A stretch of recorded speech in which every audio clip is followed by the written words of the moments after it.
I hope कि last के जो वीडियो रहा हमारा MIS के अंदर उसमें आपको सारी चीज़ें क्लियर हो गई होंगी जो हमने कवर की थी। हमने उसमें कवर किया था concepts of business in IT, ठीक है। फिर उसके बाद में हमने डेफिनेशन ऑफ इंटरनेट पढ़ा था कि इंटरनेट की क्या डेफिनेशन होती है। फिर हमारा था फंडामेंटल्स ऑफ ई-कॉमर्स। तो ई-कॉमर्स में हमने पढ़ाता था कि कॉमर्स क्या होता है और क्या डिफरेंस होता है बिजनेस से उसका, ठीक है। तो बिजनेस क्या होता है, B2B और B2C होता है, जिसमें हमारा ट्रांजेक्शन्स लाइक कैश के अंदर नहीं होती है, ठीक है। अब इसके बाद जो हमारा था ई कॉमर्स, ठीक है, जो हमें टॉपिक कवर करना था आज। तो ई कॉमर्स और इलेक्ट्रॉनिक कॉमर्स भी बोल सकते हैं इसको, ठीक है। तो ये दोनों ही जो नाम है वो एक ही चीज़ के नाम है, ठीक है। तो इसका क्या मतलब है ई कॉमर्स का, तो अब इसके बारे में जानते हैं, ठीक है। तो all kinds of transactions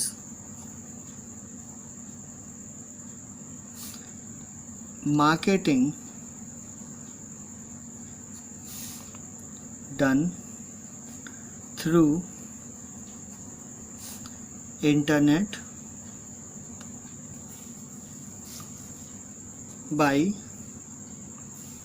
the business organizations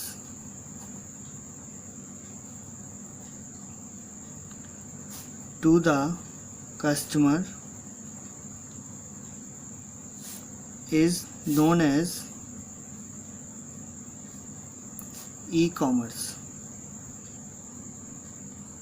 मतलब जितनी भी तरह की ट्रांजेक्शन्स हैं जो मार्केटिंग है, ठीक है, वो इंटरनेट के थ्रू जो की जा रही है बिजनेस ऑर्गेनाइजेशंस के द्वारा, ठीक है।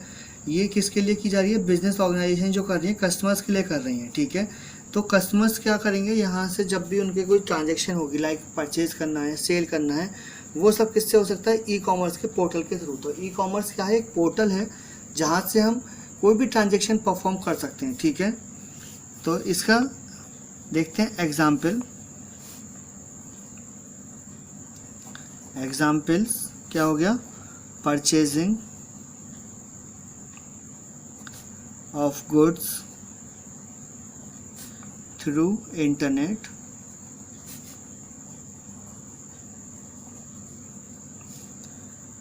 Transactions of money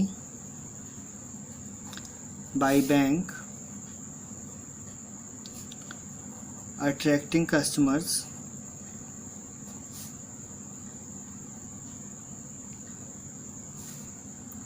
through various offers by the business organizations। तो जो एग्जाम्पल है वो क्या है कि जो परचेजिंग होती है गुड्स की, ठीक है, इंटरनेट के थ्रू, और जो ट्रांजैक्शन है मनी का वो किससे हो रहा है, बैंक के थ्रू। ये सब कैसे हो रहा है, जो ऑनलाइन है, ठीक है, ऑनलाइन पोर्टल्स के थ्रू ये सब कुछ पॉसिबल हो पा रहा है। तो जो परचेजिंग कर पा रहे हैं गुड्स की जो इंटरनेट के थ्रू, और जो ट्रांजेक्शन हो पा रही है बैंक से पैसे की, ठीक है, वो किस लिए हो पा रही है, अट्रैक्ट करने के लिए कस्टमर्स को, जिससे कि हम उनको बता पाएँ कि जो जो बिजनेस ऑर्गेनाइजेशंस हैं वो क्या क्या ऑफर्स प्रोवाइड कर रही हैं कस्टमर्स को, ठीक है। इसके लिए ई कॉमर्स बहुत इंपॉर्टेंट रोल प्ले करता है, ठीक है। फिर क्या आता है, e commerce requires strong security features as it should have unique identification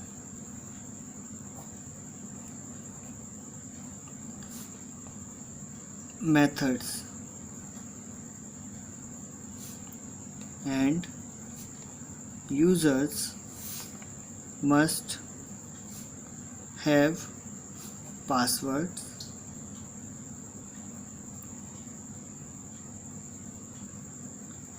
तो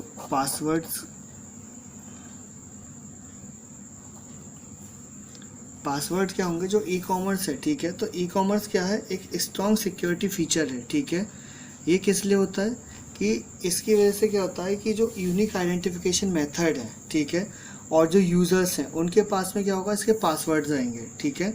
तो पासवर्ड से क्या होगा? कोई भी अनऑथराइज इस सिस्टम को यूज़ नहीं कर पाएगा, और जिसके पास भी पासवर्ड होगा वही केवल इस सिस्टम को एक्सेस कर पाएगा, ठीक है।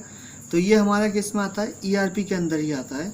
ये इसलिए होता है क्या? ताकि जो हमारी ऑर्गेनाइजेशन है वो अच्छे से ग्रो कर पाए। ओके, तो इसके बाद में देखते हैं, पासवर्ड्स के बाद आएगा पिन कोड प्रोटेक्शन, ठीक है। तो हम जो पिन है उसको भी हम प्रोटेक्ट करते हैं, ठीक है, ताकि उसका अनऑथराइज यूज़ ना हो पाए। फिर transparency of each transaction should be informed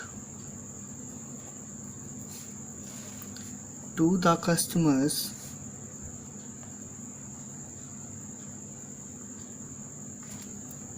तो जो ट्रांसपेरेंसी है हर ट्रांजैक्शन की, वो किसको इन्फॉर्म की जाती है? कस्टमर्स को, ताकि उनको भी इसके बारे में पता रहे, ठीक है।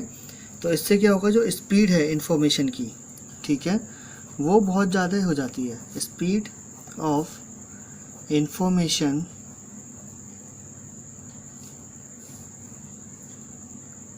एंड ट्रांजैक्शन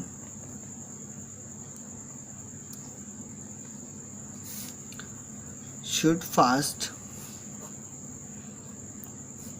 ठीक है। तो जैसे हमारी जो इन्फॉर्मेशन है उसके जो और जो ट्रांजैक्शंस हैं वो बहुत फास्ट प्रोसेस होने चाहिए, ठीक है।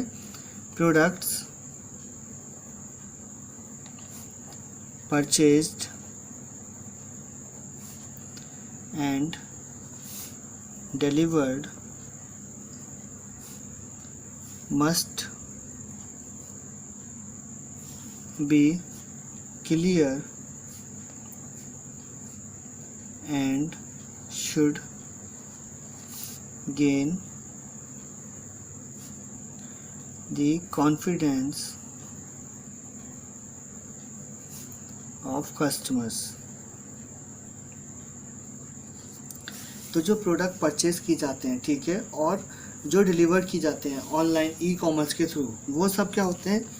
क्लियर। और ये क्या होता है? गेन होता है, ठीक है। एक तो क्लियर होते हैं कि कहाँ पहुँचना है, इनकी डेस्टिनेशन इनको क्लियर होती है कि ये प्रोडक्ट कहाँ पहुँचना है, और इसके साथ ही जो इसमें जो प्रॉफिट होता है, ठीक है, ये क्या करते हैं? कस्टमर्स का कॉन्फिडेंस जीतते हैं पहले, तो वही इनके लिए प्रॉफिट होता है, ठीक है।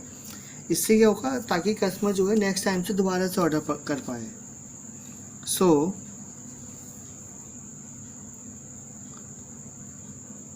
Each norms with safety measures are taken on the network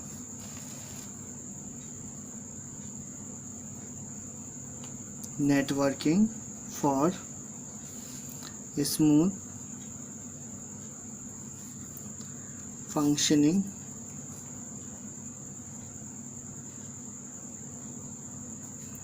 of e commerce. तो इससे क्या होता है कि जो कॉन्फिडेंस है, ठीक है, तो जो हर एक नॉर्म है वो क्या होता है? सेफ्टी मेजर्स के साथ होता है, और ये कस्टमर्स के लिए अवेयर भी होता है कि किस टाइप से उनका जो प्रोडक्ट है वो उन तक पहुंचेगा, ठीक है। और इसके साथ ही जो भी हमारे सेफ्टी मेजर्स होते हैं वो पूरे फॉलो किए जाते हैं जब भी नेटवर्क पे जो होता है प्रोडक्ट, ठीक है, ताकि जो स्मूथ फंक्शनिंग है ई कॉमर्स की वो प्रोसेस हो पाए कम्प्लीटली। ओके, इसके बाद आता है इंटरनेट एंड एक्सट्रानेट।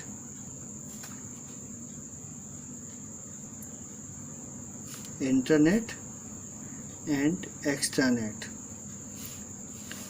तो इंटरनेट क्या है? लाइक किसी भी ऑर्गेनाइजेशन के अंदर जो हमारी सर्विसेज हैं इंटरनेट की वो यूज़ की जा रही हैं तो वो क्या हो गया, इंटरनेट हो गया। और एक्सट्रानेट किसी भी ऑर्गेनाइजेशन के बाहर उसके जो प्रोडक्ट्स हैं सर्विसेज हैं वो यूज़ की जा रही हैं तो वो एक्सट्रानेट हो गया। ठीक है, तो इसका क्या है टॉपिक देख लेते हैं। पहले ओवरव्यू हम कवर करेंगे, इंट्रोडक्शन ऑफ इंटरनेट, फिर इसके बाद topologies used to design internet. तो हम कौन कौन सी टोपोलॉजीज यूज़ करेंगे इंटरनेट को डिज़ाइन करने के लिए। फिर इंट्रोडक्शन ऑफ एक्सट्रानेट।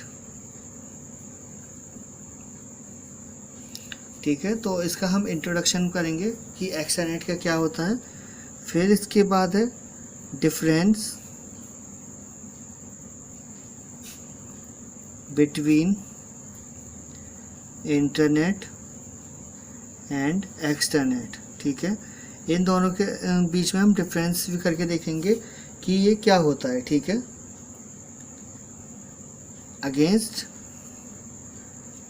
एक्सट्रानेट। ठीक है, तो हम डिफरेंस देखेंगे इंटरनेट और एक्सट्रानेट का। ओके, फिर आता है इंट्रोडक्शन होता है इंटरनेट का। तो इंटरनेट क्या है ये हमने अभी ओवरव्यू ले लिया है, तो हम एक नॉर्मली बता देते हैं कि इंटरनेट क्या होता है। इंटरनेट क्या है, एक इंटरनल नेटवर्क है जो एस्टेब्लिश होता है किसी भी ऑर्गेनाइजेशन के अंदर या उसके प्रेमिसेस में।